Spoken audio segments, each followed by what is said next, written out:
Yay Networks. Hey everybody, welcome to This Is Life. My name is Heather. What up, though? My name is Cornelius. And we're going to continue our conversation of fighting for your marriage. I feel like the conversation was good last week. Yeah, it was really good. I feel like it was solid. Talking about that whole perfectionist thing. Yeah, that perfectionism thing. That's hard because you just put so much pressure on your spouse and yourself to reach this image that doesn't even exist. Doesn't exist. It's so dumb. It's a fantasy. And I literally had to renounce that fantasy spirit. That fantasy. Sure did. Because I realized it entered as a child. I would watch movies. Seriously, I watch movies. We are souls, or we are spirits. We possess a soul. We live in a physical body. And I realized that fantasy spirit entered into my life Was as it a child. Disney movie? No. What kind of movie was it? I don't remember.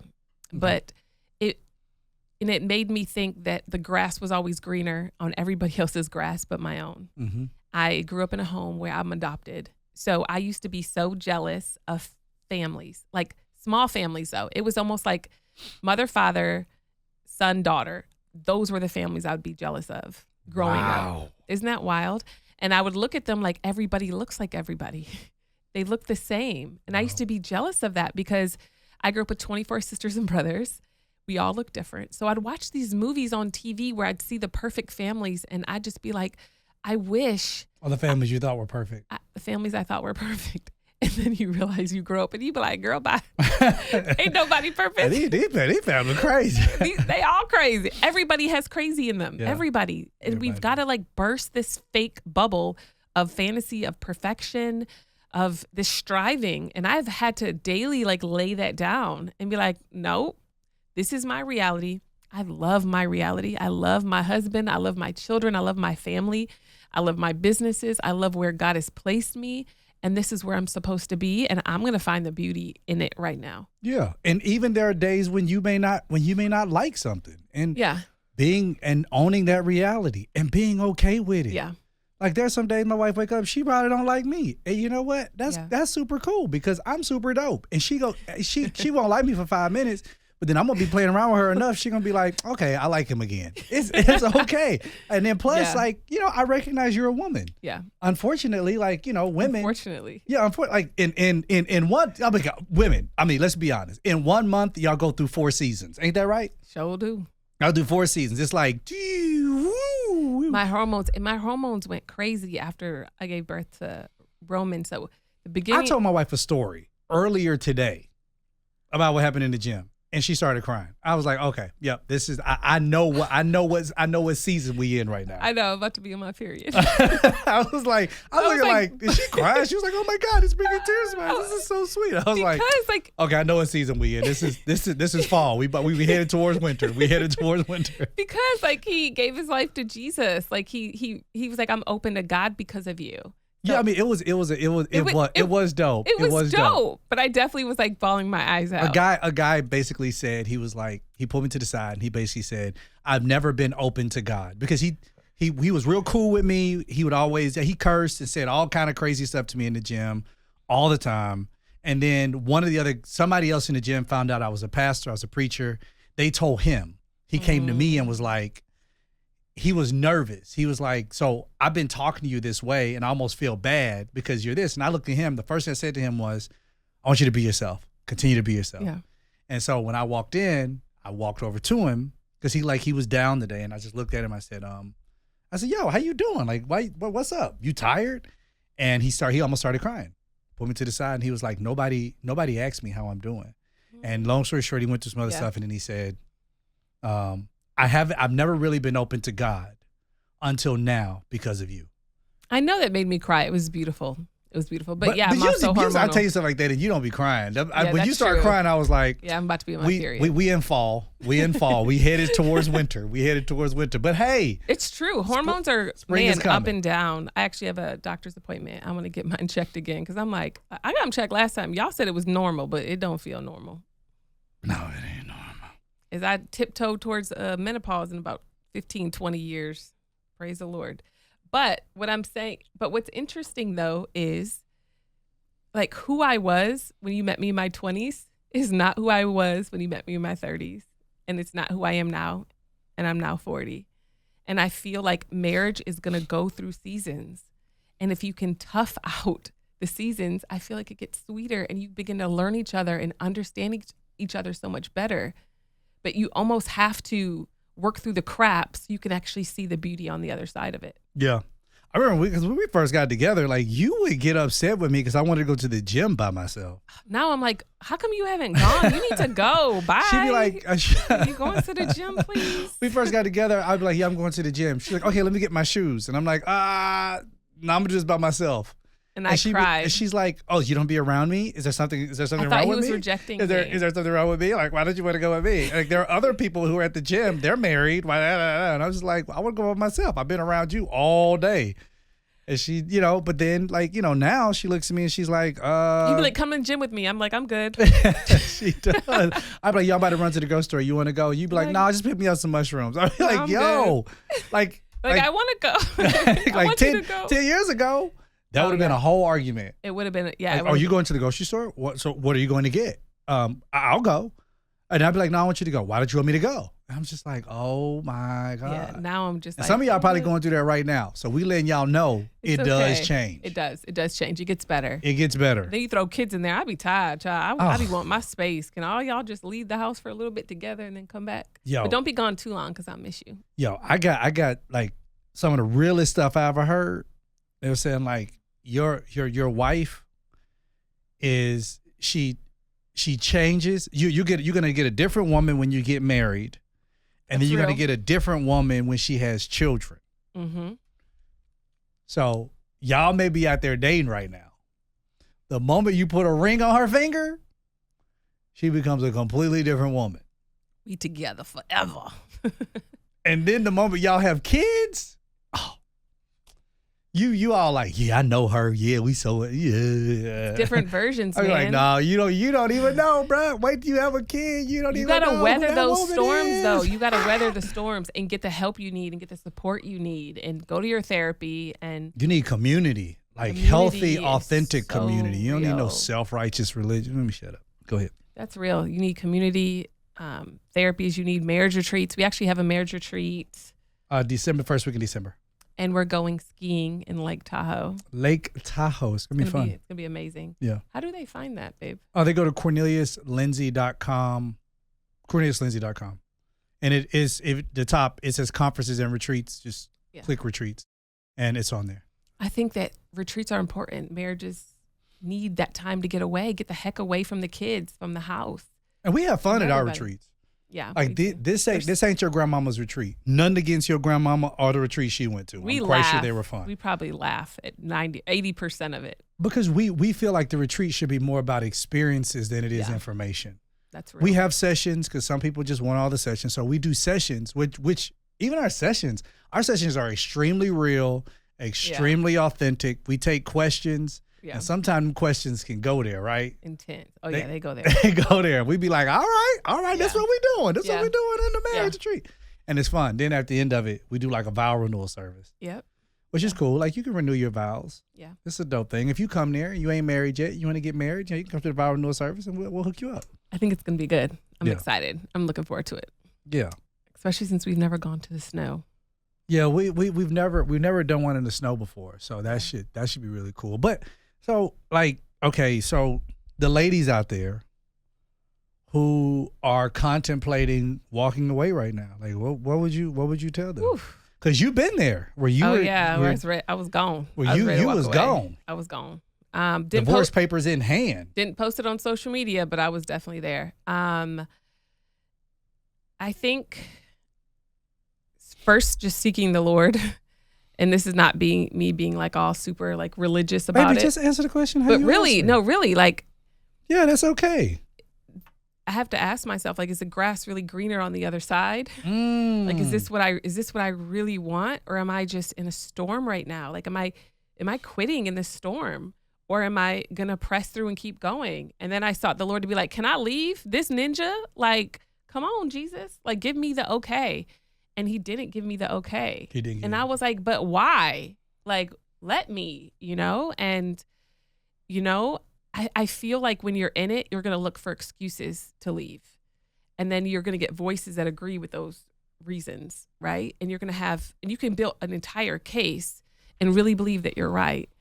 But I wanted to hear what God wanted me to do. And it was clear to me that he said, this is actually the scripture he said Proverbs 3:5. He said, trust in the Lord with all of your heart and don't lean to your own understanding. In all your ways acknowledge me and I'll direct your path. And I remember it was lean to my own understanding, because my own understanding, my soul was not happy. I was not satisfied. But I realized, God, there's got to be something on the other side of this test that you're trying to get me to. And if I abort the process now, I'm not going to see it, and I want to see what's on the other side. And not only that, like I want to be 80 years old sitting with my husband, looking at our grandbabies. I want us to be together. I want us to have, a bunch of grandbabies. I want us to travel the world. And I just said, I have to be patient and not make a decision right now. Mm-hmm. That's how I felt. I said, I just need to chill. Let me just chill. I don't feel like God's leading me to do this. Let me just chill. I have nothing to say to him. I have nothing to say to anybody. I'm just gonna really just be still and just wait on the Lord and see what he wants me to do, and just take it one day at a time. Because like I said, if you have enough voices in your ear, they're gonna persuade you to make a decision, and those same voices aren't gonna be there 10 years down the line when you're trying to raise your family and you're by yourself, right? So for me, I think just being still, not feeling like, oh, I need to just hurry up and rush and, I'm done. I'm sick of this. I'm just like, all right, let me just be patient and see what the Lord wants me to do. What about you, babe? For those people who feel like they're done and they're ready to walk out, do you want to take a break? I'm going to take a break real quick and I'm going to tell you. So let's take a break. This episode is sponsored by BetterHelp. Give online therapy a try at BetterHelp.com/Lindsay's and get on your way to being your best self. Yes. So I have found with a lot of moms, especially moms, and dads do this too, but they're constantly giving to everybody else. Yeah. And if you're constantly giving to everybody else, when are you going to take time to pour into yourself? When are you going to get a facial for your soul? And I think the best way to do that is through BetterHelp. I love them, you guys. You can connect with somebody within 48 hours. You get matched with a therapist based on what you need, whether it be stress, anxiety, regardless of what you're facing. You don't have to face it alone. And it's time to get your cup filled back up again. It's dope. And you out there, man, you thinking about giving online therapy a try, let me tell y'all, BetterHelp is where it's at. Mm-hmm. It's entirely online. It's designed to be convenient, flexible, and suited to your schedule. Just fill out a brief questionnaire. You can get matched with a licensed therapist and switch therapists anytime for no additional charge. Find more balance with BetterHelp. Visit BetterHelp.com/Lindsay's today to get 10% off your first month. That's BetterHelp. HELP.com/Lindsay's, LINDSEYS. As my wife said, give your soul that facial, baby. Yes. BetterHelp. HELP.com/Lindsay's, LINDSEYS.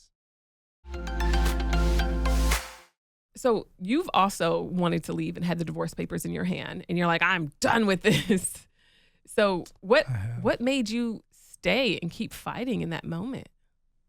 There wasn't ever a moment in my life where I've never had a moment in my life where I could honestly say I have not loved you. Oh, baby, that's so sweet. That's beautiful. That was sweet. I think that part of it was we had a conversation. And we said we will never stay because of the kids. Uh-huh. And we'll never stay because of the image. That we'll only stay if we want to. Mm-hmm. And for me, after that conversation, I knew I wasn't healthy enough to make a decision to stay married. Because at that time, I wasn't even healthy enough to stay alive. Yeah. Like I was so depressed and so suicidal that I didn't even want to live. Yeah.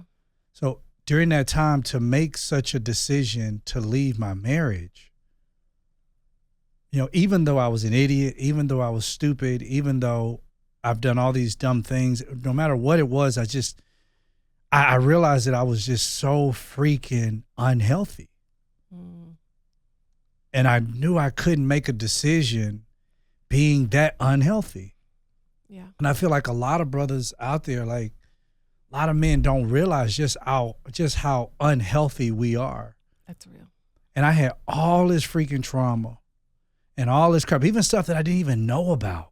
It's heavy. Yeah. That I couldn't define my roots. You know what I mean?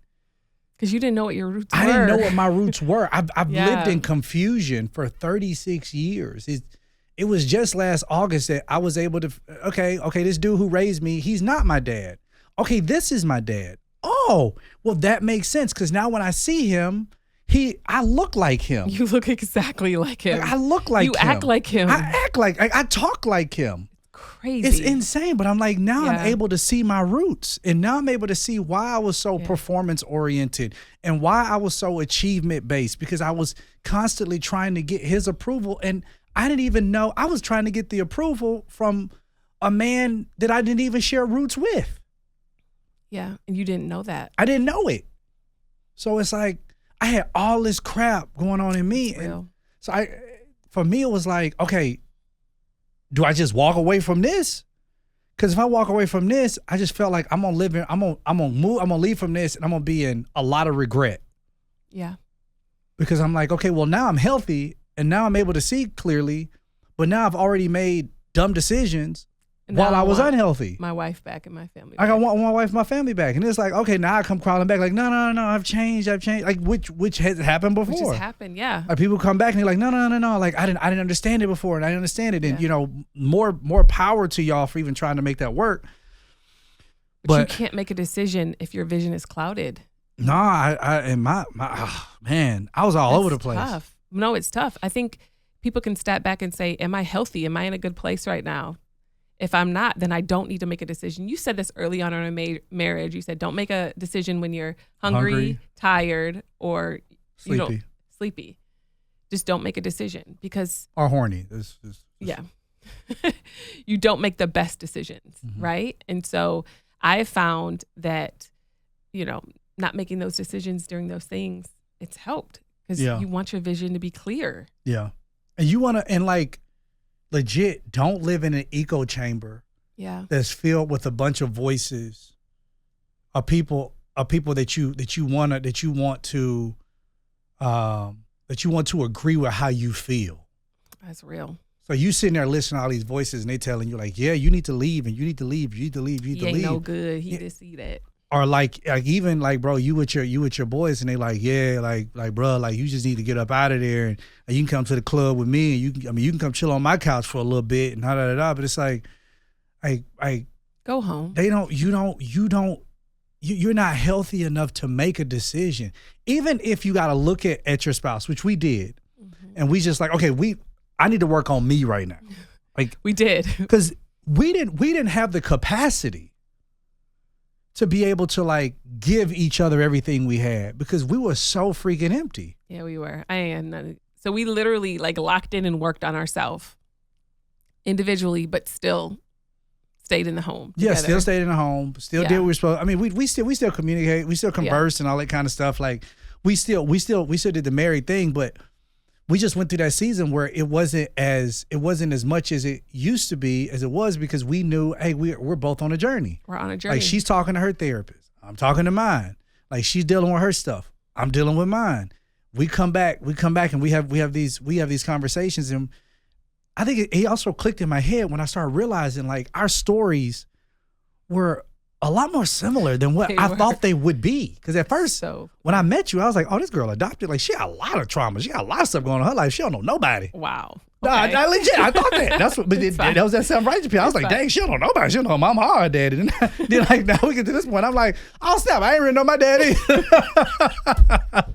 Okay, baby. And then when I met my dad, 2 weeks later, you met your dad. Yeah. It was wild. That was like, crazy. How could that even happen? Like, God had to set all that up. He did. And it's like, but why would you wait 36 years though?